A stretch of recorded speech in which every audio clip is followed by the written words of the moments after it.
What it do? Yo, man, listen. Today, I got a very quick video talking about some forgefiend combos that you might find useful in guild raids. Let's get right into the video.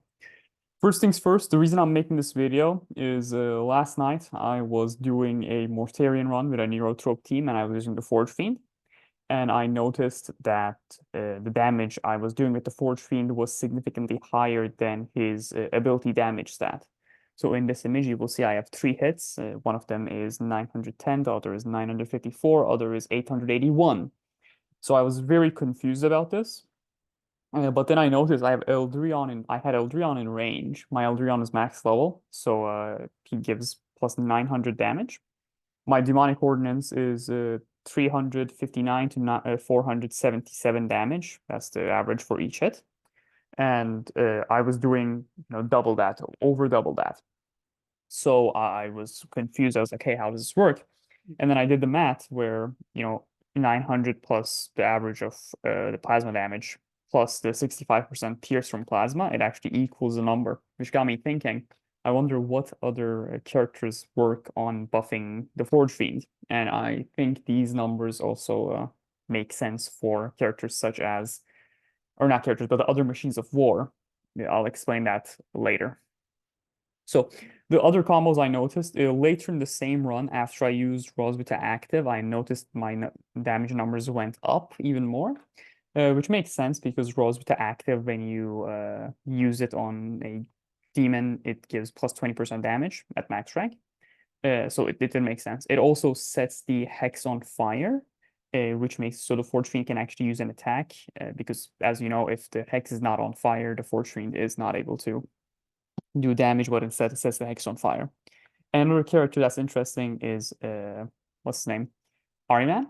Because Rman passive, the second bullet point says the hex of each enemy that is hit by Rman's range attack catches fire.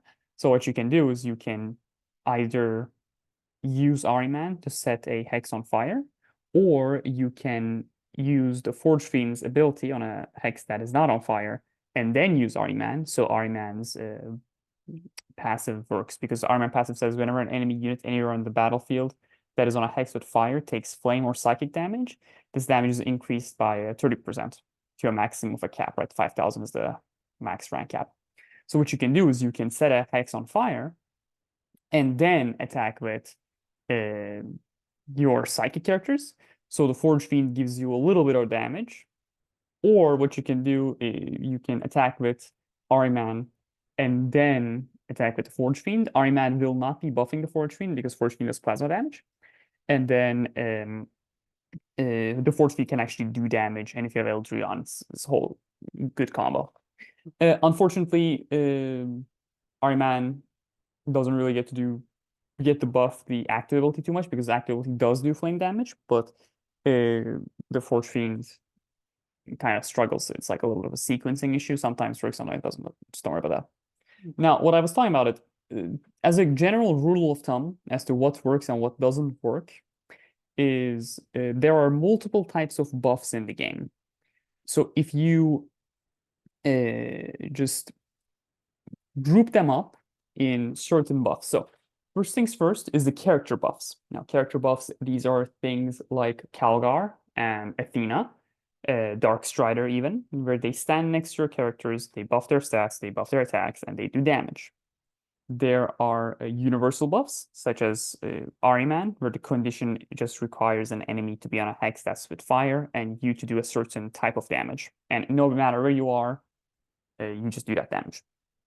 And there are boss or target buffs. These are Elreon, where Elreon is next to the boss, and by Elreon being next to the boss just takes more damage. Roswitha, same thing, the boss takes more damage.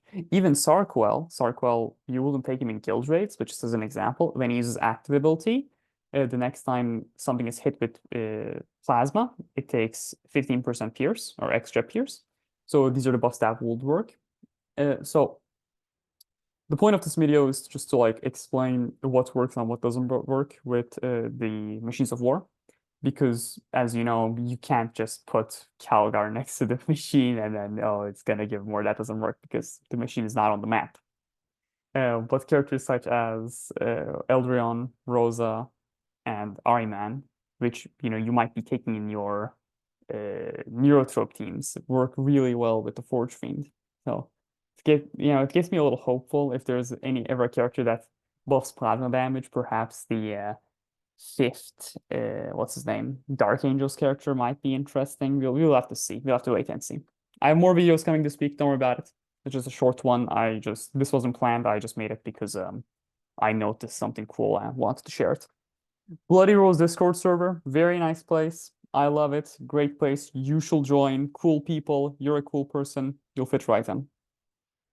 Thank you very much for watching my videos. Special thanks to Diesel Fox and Papa John for entering my refer friend code. I genuinely appreciate it. If you want to enter it, it's right here on the screen. I'm not subliminally messaging you. I'm not doing it. If you want to enter it, cool. If not, don't worry about it. I appreciate you watching my videos. It means a lot to me. Have a great day and stay safe.